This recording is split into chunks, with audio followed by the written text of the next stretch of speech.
Bueno, el tema de hoy es el nuevo régimen de protección de la vivienda. Siempre hay que situarnos en cuál es el marco normativo en relación a este instituto que trae el Código Civil y Comercial de la Nación.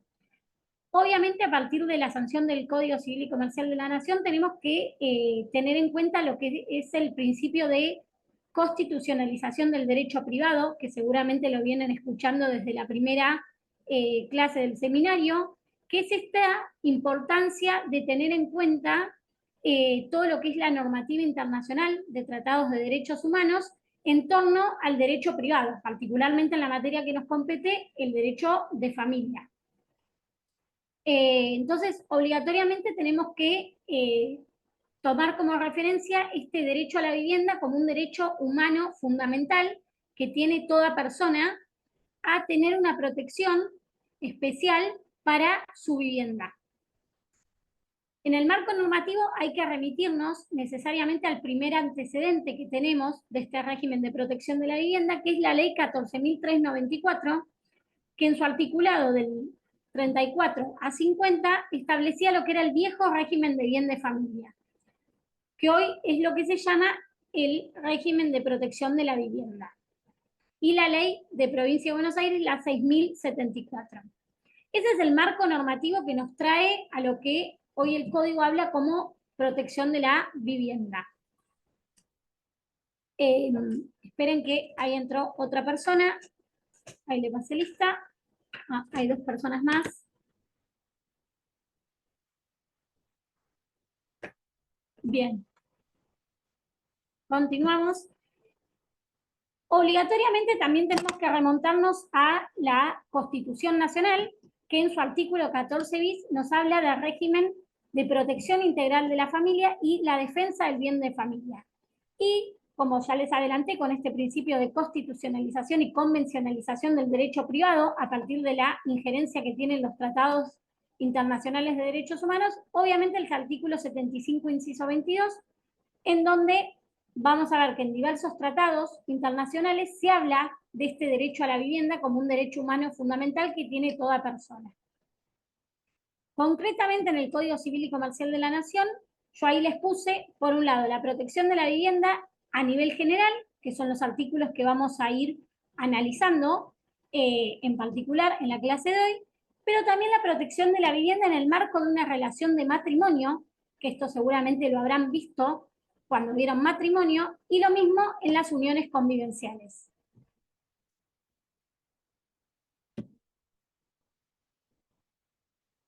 Bueno, como ya les adelanté, primero hay que tomar en cuenta la vivienda como un derecho humano fundamental, no solo reconocido en la Constitución Nacional, sino en los diversos tratados internacionales de derechos humanos y en las constituciones provinciales de las distintas provincias. Nuestro código lo que hace es consagrar la protección de la vivienda como un derecho humano esencial de todas las personas, independientemente del modelo familiar en el cual se inserta esa persona. Por eso se modifica el término bien de familia, y este cambio de denominación no es inocente, sino que responde a una idea de un paradigma no discriminatorio y una sociedad multicultural, en donde se va a proteger la vivienda independientemente de si la persona se encuentra en una familia o no. Es decir, que la persona hoy que es titular registral de un inmueble puede afectar a este régimen de protección su vivienda sin perjuicio de no tener familiares. Es decir, que se protege también el derecho humano de la persona individualmente considerada, más allá del modelo familiar en el que se encuentre inserta esa persona. Por eso se considera que este cambio de denominación es mucho más amplio y hay una ampliación de este régimen intuitivo. Como sabemos, la vivienda tiene no solo un contenido patrimonial, sino extrapatrimonial. Patrimonial en cuanto supone la protección de un bien determinado, que forma parte de mi patrimonio, de la garantía común de los acreedores. Es decir, ese bien, en principio, queda fuera de lo que es la garantía común de los acreedores a través de lo que es la inoponibilidad. Es decir, ese bien no va a poder ser embargado o ejecutado por deudas posteriores a su inscripción. Y a su vez, la vivienda también tiene un valor extrapatrimonial porque es el lugar donde uno se desenvuelve y vive su día a día.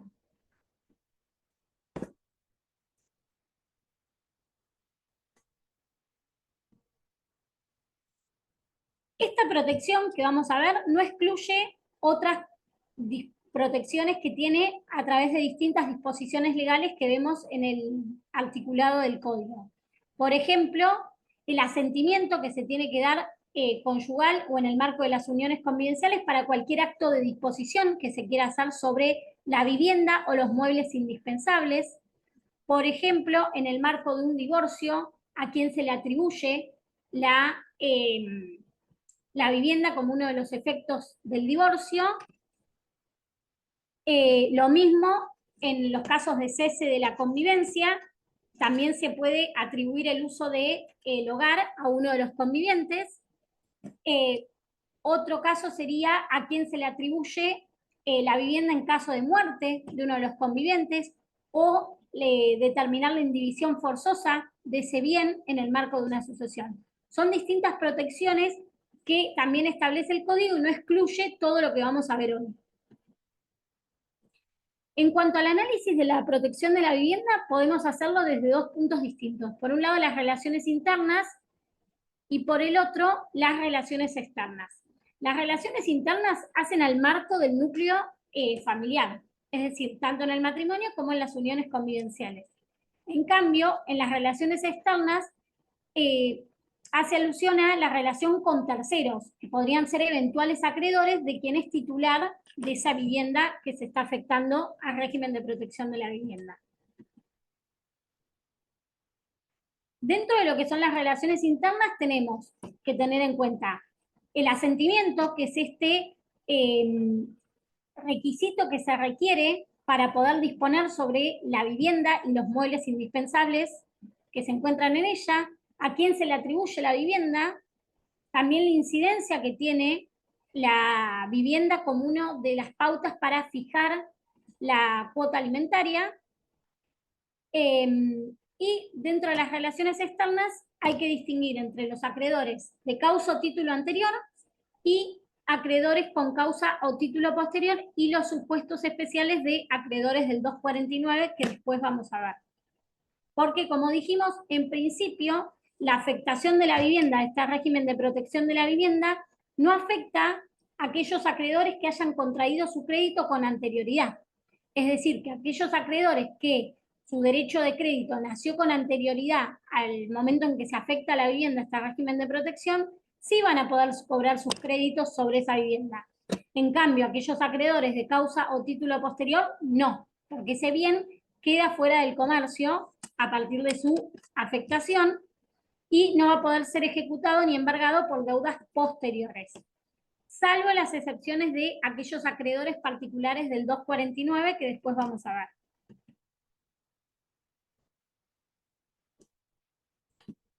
En cuanto a la inejecutabilidad, tanto en las uniones convivenciales como el matrimonio, la redacción es prácticamente igual, solo cambia la palabra matrimonio por unión convivencial. El principio general es que la vivienda familiar no va a poder ser ejecutada por deudas contraídas después de la inscripción de la unión convivencial, porque la protección de la vivienda solo alcanza a las uniones convivenciales que están registradas. Recuerden que las uniones convivenciales es una situación de hecho, no se genera un cambio de estado civil. La registración es solo a los efectos probatorios, pero aquellas uniones convivenciales que están registradas entran dentro de esta protección del régimen de la vivienda. Entonces, tanto en las uniones convivenciales como en el matrimonio, la vivienda no va a poder ser ejecutada por deudas contraídas, excepto que haya sido contraídas por ambos convivientes o por uno de ellos con el asentimiento del otro. Para afectar la vivienda a este régimen de protección, requiere de un acto voluntario por parte del titular registral. Es decir, que esta protección no opera de manera automática, sino que el propio titular registral tiene que realizar el trámite. Vamos a ver que hay diversas formas de afectar la vivienda a este régimen de protección. Una de ellas es a través del acta registral, que ahí supone el hecho de que el titular registral va hasta el registro de la propiedad inmueble a realizar el trámite. Este trámite es personal y gratuito, no requiere patrocinio letrado, sino que el asesoramiento se lo brindan las propias autoridades de registro, y ahí se le solicita documentación. Obviamente va a tener que acreditarse al titular de ese inmueble. A su vez, también va a tener que llevar documentación que acredite su identidad, el DNI, y vamos a ver que después, cuando veamos los beneficiarios, se puede nombrar beneficiarios. Puede ser él solo, que es el titular registral, o nombrar a determinados beneficiarios. En el caso de que nombre beneficiarios, va a tener que también llevar documentación de esos familiares. Por ejemplo, si pongo un hijo, voy a tener que acompañar el acta de nacimiento de mi hijo. Y ahí se le abre un acta y se inscribe en el registro, en la parte del folio real de ese inmueble, en la parte de gravámenes y restricciones. Se queda inscripta esa afectación. El propio constituyente va a tener que designar en ese acto quiénes van a ser los beneficiarios. El trámite es totalmente gratuito, como ya les dije, y sí vamos a ver cuando veamos que otra de las formas de afectación de la vivienda, este régimen de protección, es a través de la escritura pública o vía judicial. Se establece una limitación en cuanto a los honorarios. Si se hace a través de un escribano, los honorarios del escribano no pueden exceder el 1% de la evaluación fiscal. Y cuando se resuelve en el marco de un proceso de concurso preventivo o quiebra, no puede exceder el 3%. En cuanto al objeto de la protección, el código nos habla que se protegen las cosas inmuebles con destino vivienda. Es muy importante el destino vivienda, por su totalidad o por una parte de su valor. Cuando hablamos de una parte de su valor, hacemos alusión a una alícuota aparte. Es decir, que eventualmente un inmueble que está sujeto a un condominio puede ser afectado por los titulares de por esos condóminos, cada uno en la parte de su valor. Esta es una novedad que introduce el código en relación al anterior régimen. Únicamente se va a poder afectar un único inmueble. En caso de tener inscrito un inmueble y querer inscribir otro, me van a pedir que yo indique cuál es el que quiero que quede subsistente en este régimen, bajo apercibimiento de tener por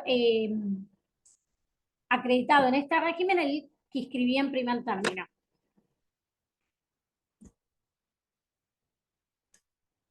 Se habla de destino vivienda, a diferencia del anterior régimen de protección de la vivienda, que hablaba del viejo régimen de familia, que hablaba de destino de familia. Hoy lo que se exige es el destino vivienda. Ese inmueble es indistinto que esté en área urbana, rural, semiurbana o semirural. Sí es incompatible este régimen con inmuebles destinados exclusivamente a la actividad de tipo comercial, industrial o profesional, porque no se estaría garantizando el destino a vivienda. Yo donde tengo la sede de mi negocio no vivo. Ahora, lo que no sería incompatible es un destino mixto, es decir, aquel inmueble en donde yo vivo y a su vez también trabajo. Tengo mi oficina, mi estudio en una de las habitaciones de mi casa. El destino mixto sí estaría permitido.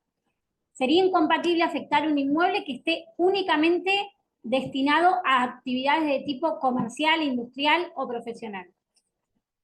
Se suprime el límite valor que establecía el viejo régimen de vivienda de familia.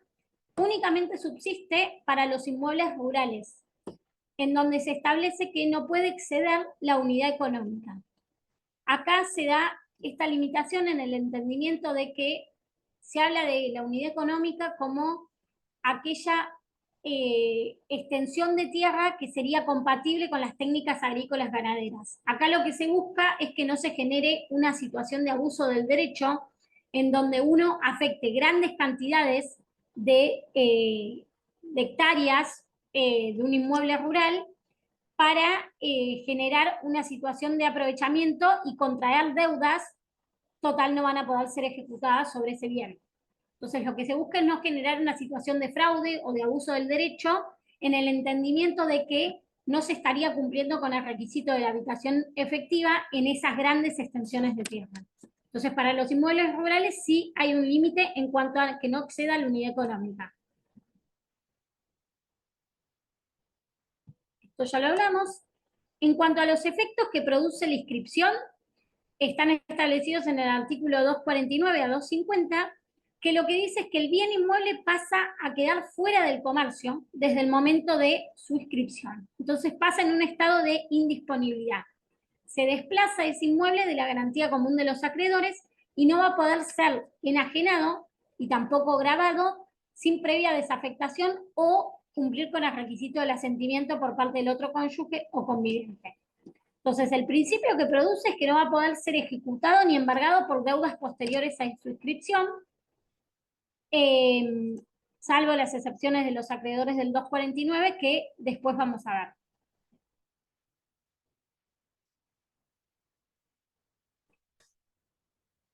El 249 me establece que, si bien dijimos que el principio general es que ese inmueble, una vez que es afectado al régimen de protección de la vivienda, no va a poder ser ejecutado por deudas posteriores a su inscripción, pero me establece una serie de excepciones el 249, que son las obligaciones por expensas comunes y por impuestos, tasas o contribuciones que gravan directamente al inmueble. Acá el fundamento de que se permita ejecutar por deudas de expensas comunes o impuestos, tasas o contribuciones es que ellas tienen relación directa con el inmueble.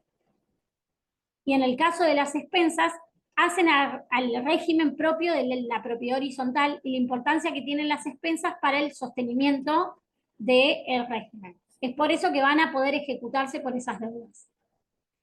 El inciso B me habla de las obligaciones con garantía real sobre inmuebles que son constituidas conforme el 250. ¿Qué es el 250? Es contar con el asentimiento del otro cónyuge o conviviente. Es decir, que si la vivienda está afectada al régimen de protección de la vivienda, pero el otro cónyuge o conviviente presta conformidad, se va a poder ejecutar por esa deuda. El inciso C me habla de las obligaciones que tienen origen en construcciones, o mejoras que se realizan sobre el inmueble. El fundamento es casi similar al del inciso A, en donde estas construcciones o mejoras hacen al inmueble en sí y producen una mejora y un acrecentamiento del valor del inmueble, entonces también se van a poder ser ejecutadas por estas deudas. Y el inciso D, que constituye una novedad en relación al régimen anterior, porque me habla de que se va a poder ejecutar la vivienda por obligaciones alimentarias a cargo del titular en favor de sus hijos menores de edad, incapaces o con capacidad restringida. Esta incorporación responde a un criterio que se viene observando tanto en la doctrina como los planteos que se hacen jurisprudencialmente en la idea de reforzar el peso que tiene la obligación alimentaria en el marco de la responsabilidad parental, la importancia que tiene los alimentos para el día a día. Si ustedes analizan la práctica judicial, se observa que hay grandes dificultades para el cobro de las cuotas alimentarias y por eso se buscan diversas estrategias para lograr hacer efectivo ese derecho alimentario. Por ejemplo, tenemos la inscripción en deudores morosos, la prohibición de salir del país, la prohibición de asistir a espectáculos deportivos, recitales. Son todas medidas que buscan hacer efectivo ese derecho del cobro de la cuota alimentaria. Y esta novedad que trae el 249 en el inciso D es una más de aquellas medidas que adoptó el Código para hacer efectivo ese derecho. Entonces, si una persona es titular de un inmueble y lo afecta al régimen de protección de la vivienda y es deudor alimentario, porque tiene fijada una cuota alimentaria en relación a su hijo e incumple con ese deber alimentario, el otro progenitor que está reclamando los alimentos va a poder ejecutar esa vivienda por esa deuda alimentaria que se genera. Eso es lo que nos está diciendo el inciso B. En cuanto a las formas de constitución, hay 4 formas posibles de establecer este régimen de protección, y para cada uno de ellos hay que analizar los requisitos de fondo y de forma. En cuanto a los requisitos de fondo, hace alusión a la capacidad y a la legitimación. La capacidad, tengo que tener capacidad para disponer, porque estoy haciendo un acto de disposición sobre un bien. Y en cuanto a la legitimación, tengo que ser el titular registral de ese inmueble que quiero afectar a este régimen de protección de la vivienda. Y en cuanto a los requisitos formales, hacen a las solemnidades que va a requerir la ley, y ahí tengo que analizar cada caso concreto. Cada una de las formas de afectación me va a pedir distintos requisitos. Una de las formas es el acta registral, que ya se los había anticipado al principio, en donde el titular registral, el constituyente, se acerca al registro de la propiedad inmueble y manifiesta su voluntad de afectar el inmueble ante este régimen de protección. Ahí lo que se le hace es labrar un acta con toda la documentación que tuvo que haber llevado, y se inscribe, como les dije, en la parte del folio real de ese inmueble, en la parte de gravámenes y restricciones. Esa es una de las formas posibles. La otra forma posible es una escritura pública, en donde acá interviene un escribano. Esperen que ahí entró otra persona. Pasé lista. Igualmente al final de la clase, por las dudas, vuelvo a pasar. El escribano obviamente también va a controlar toda la documentación, que va a ser la escritura pública, el DNI. Si va a nombrar beneficiarios, tiene que acompañar documentación que acredite el vínculo con esos beneficiarios, y realiza la escritura pública y luego lo manda a inscribir al registro de la propiedad. Otra de las formas posibles es por testamento, es decir, que el propio constituyente, que es el titular registral, puede, por un acto de última voluntad en un testamento, dejar la orden de que se afecte su vivienda a este régimen de protección. Acá, en el marco de un proceso sucesorio, se va a abrir ese testamento y se va a mandar a inscribir también al registro de la propiedad, ya sea pedido cualquiera de los beneficiarios o del Ministerio Público si hay menores o incapaces o con capacidad restringida. Y la última novedad es la última forma de afectación es la vía judicial, que es una novedad, no estaba en el anterior régimen de bien de familia, y se solicita en el marco de un juicio, que puede ser, por ejemplo, en el marco de un proceso de divorcio, cuando se está discutiendo a quién se le atribuye la vivienda o cómo se liquida ese bien. Se puede establecer que esa vivienda, sin perjuicio de que quede viviendo alguno de los cónyuges, con los hijos o sin los hijos, cualquiera de los dos cónyuges, puede establecerse que se inscriba como régimen de protección de la vivienda. O en el marco también del cese de la convivencia. Acá también se hace a través de vía judicial, o sea, mediante un oficio judicial se manda ese oficio al registro de la propiedad inmueble para que se inscriba. Ahí entró otra persona.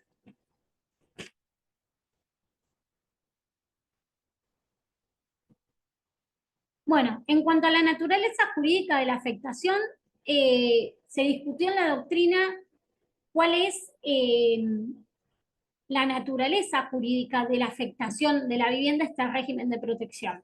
Hay varias posturas, hay algunos que hablan de que estamos en presencia de un dominio imperfecto, una restricción al dominio, un límite al dominio, o un patrimonio especial o de afectación. La mayoría sostiene que se trata de una restricción al dominio. Por eso, cuando se inscribe en el folio real de ese inmueble la afectación de la vivienda, se inscribe en la parte de gravámenes o restricciones al dominio.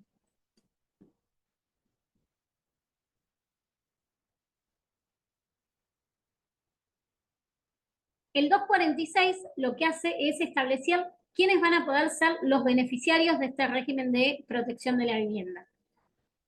El inciso A me habla de que puede ser el propio constituyente, es decir, la persona sola que es titular registral de un inmueble, va a poder inscribirlo en este régimen de protección de la vivienda.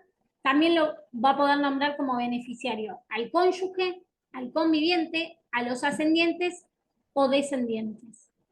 Entonces, la novedad acá es que legitima al propio constituyente sin familia en que va a poder afectar su vivienda igualmente, sin perjuicio de no tener familiares, a los cuales podría nombrar como beneficiario. Todos estos que nombre el inciso A van a poder ser beneficiarios en forma individual o ser co-beneficiarios.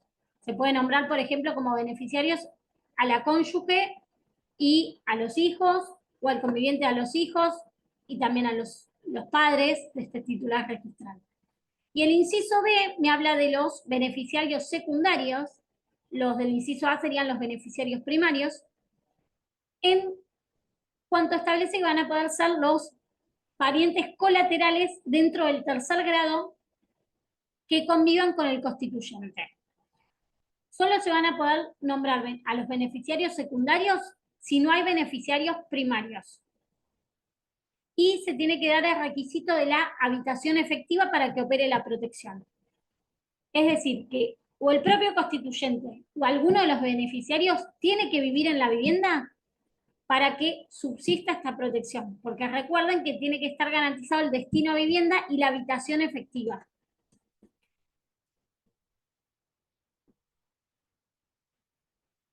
Después también el código nos habla de lo que es la subrogación real, que esto también constituye una novedad en relación al régimen anterior, y lo que busca es proteger situaciones que con el viejo régimen de bien de familia quedaban desprotegidas. La subrogación real lo que supone es trasladar los efectos que grababan una cosa a la cosa que reemplaza a la primera. Supone una persistencia jurídica de una situación. Para ir a ejemplos concretos. Si una vivienda está dentro de este régimen de protección de la vivienda y esa vivienda es reemplazada por otra vivienda que se adquiere en reemplazo de la primera, supone extender la protección que grababa a la primera propiedad a la segunda que se adquiere en reemplazo. Lo mismo para las sumas de dinero. Si yo cobro una suma de dinero porque viene el Estado, en virtud del interés público, a expropiarme ese inmueble que está afectado al régimen de protección de la vivienda y yo cobro la indemnización que me da el Estado, esa suma de dinero que yo obtengo por la vivienda que estaba siendo afectada también queda protegida de la garantía común de los acreedores por el Instituto de la Subrogación Real. Lo mismo sucedería si yo cobro un seguro de incendio por la destrucción de ese inmueble. Estas situaciones antes en el régimen de bien de familia no quedaban protegidas, entonces se daban situaciones disvaliosas en donde la persona cobraba, por ejemplo, la suma de dinero por la destrucción, por un incendio o por la expropiación, y no se protegía esa suma de dinero, que en general se iba a utilizar para la compra de una nueva vivienda. Entonces lo que busca acá es proteger y extender los efectos jurídicos que grababan una cosa a la cosa que reemplaza a la adquirida en primer término. Entonces lo que hace es dar una continuidad de esa protección jurídica. A ver, Celeste ahí levantó la mano. Sí, hola. Igual era por una consulta de la asistencia. Entré un poquito más tarde, pero entré, no sé si me anotaste. Sí, Por sí, las sí. dudas. Igual ahora cuando terminemos, por las dudas chequeo si anoté a todos. Dale, mil gracias. De nada. Ahí alguien se unió.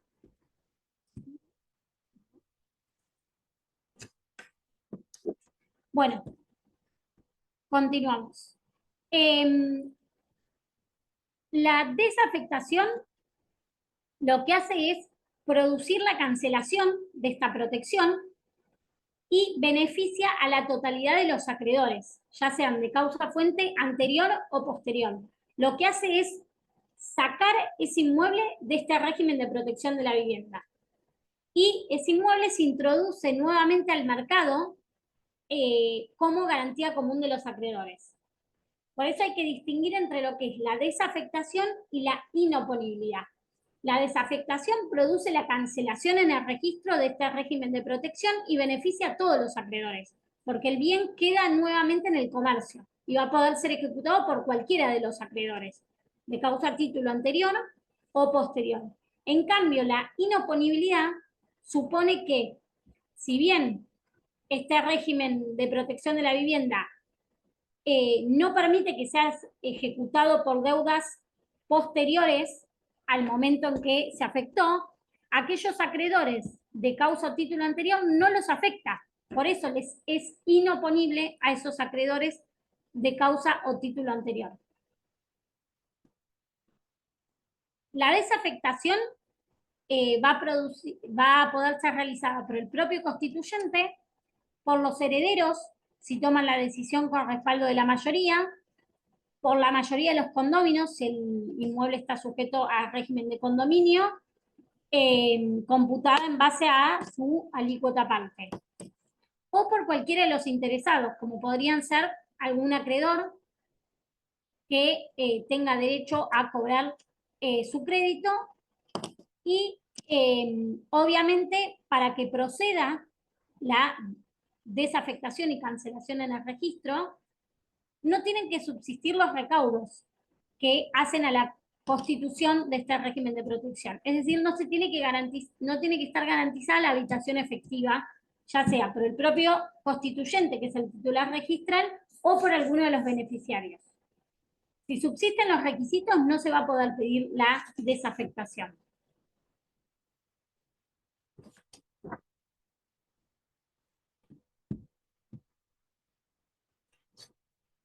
Bueno, al principio hablamos de estas dos tipos de relaciones que se daban. Por un lado, las relaciones internas dentro de los miembros de la propia familia y las relaciones internas. En cuanto a las relaciones internas, tenemos que tener en cuenta el asentimiento. Esto ya se los anticipé, que tanto en las uniones convivenciales como en el matrimonio, ninguno de los convivientes o de los cónyuges va a poder disponer sobre los derechos de la vivienda ni sobre los inmuebles indispensables si no cuenta con el asentimiento del otro cónyuge o conviviente. Es decir, que si cualquiera de los cónyuges o convivientes quiere hacer un acto de disposición sobre la vivienda o los muebles indispensables de ella, va a requerir el asentimiento del otro cónyuge. Y este asentimiento se debe prestar para cada acto en particular. Es decir, una compraventa, un comodato, un usufructo, una donación. Para cada acto en particular, el otro cónyuge o conviviente tiene que prestar asentimiento. Si ese cónyuge o conviviente no presta el asentimiento y se niega, el otro cónyuge o conviviente puede solicitar autorización judicial.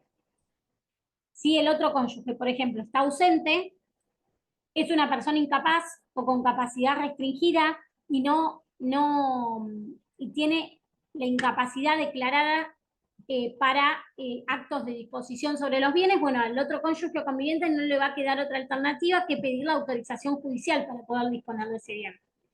O si la negativa no está justificada por el interés familiar. Otra de las relaciones internas hace a quién se le atribuye el uso de la vivienda. Tanto en las uniones como en el matrimonio, los parámetros son parecidos.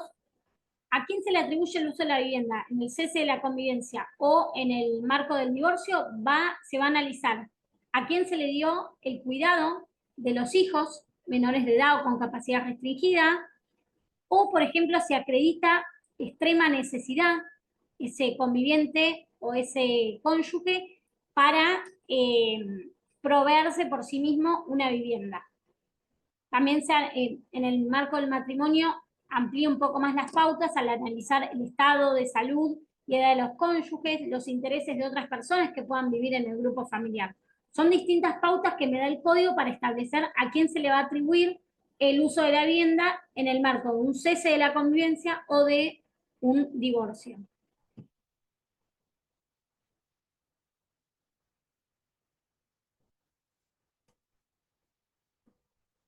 A su vez, me establece que tanto en las uniones convivenciales como en el matrimonio, en el marco de un proceso judicial, el juez va a tener que determinar cuál es el plazo de atribución. En el caso de las uniones convivenciales me habla de que no puede exceder el plazo de 2 años desde el momento en que se produjo el cese de la convivencia. En cambio, en el matrimonio es más amplio porque el juez va a determinar el plazo de duración. No me pone un límite, como me ponen las uniones convivenciales, en donde me dice específicamente que no puede exceder el plazo de 2 años.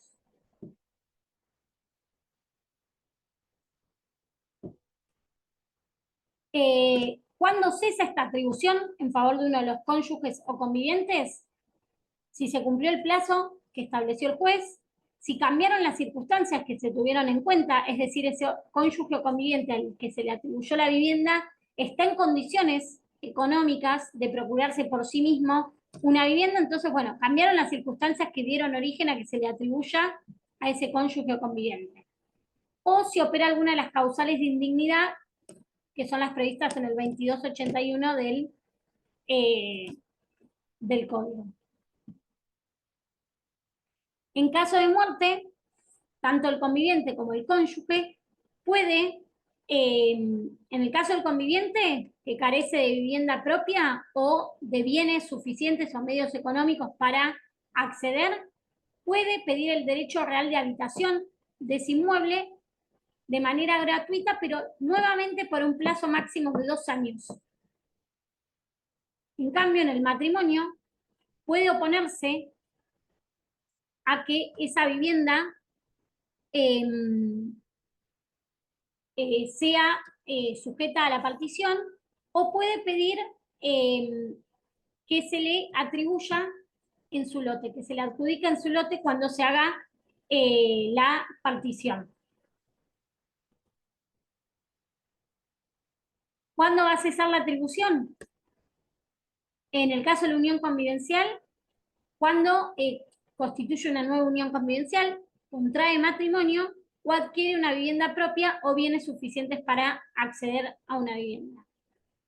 En el matrimonio, en cambio, los herederos pueden pedir el cese de la indivisión si el cónyuge superstite tiene bienes que le permitan procurarse otra vivienda para garantizar sus necesidades. Bueno, y acá yo les puse un breve resumen que me gusta por ahí a modo de repaso de lo que estuvimos viendo. Como vimos, hay distintas formas de afectación de la vivienda. Una de ellas es a través del acta registral, realizando el trámite en el registro de la propiedad inmueble. Ahí también les puse las distintas protecciones legales que establece el código, más allá de concretamente lo que habla de protección de la vivienda en cuanto al asentimiento del cónyuge, a quien se le atribuye la vivienda como uno de los efectos del divorcio o del cese de la convivencia, los casos de atribución de la vivienda en caso de muerte. Y recuerden que estamos hablando de que es una restricción al dominio, una restricción al derecho a la propiedad, en virtud de un principio de mayor peso como lo es la solidaridad familiar. También otro punto a tener en cuenta es que cuando hablamos del término vivienda, es una denominación más amplia e integradora,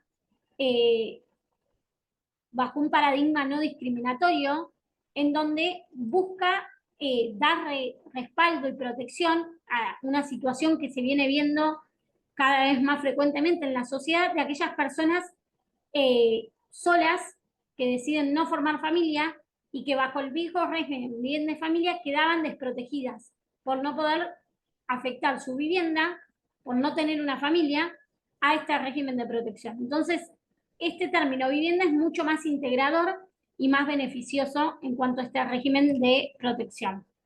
También la novedad de que se puede afectar una alícuota aparte cuando un inmueble está bajo un condominio. Se agrega el conviviente como beneficiario, que en el régimen de bien de familia no estaba, porque obviamente estábamos en el marco del Código de Vélez, que no regulaba las uniones convivenciales, sino que peyorativamente se hablaba de lo que era el concubinato, y tenían varios derechos, sobre todo en materia asistencial o de pensión o de obra social, pero no tenían un montón de los efectos jurídicos y derechos que hoy en día tienen al regularse específicamente las uniones convivenciales. Bueno, y eso es todo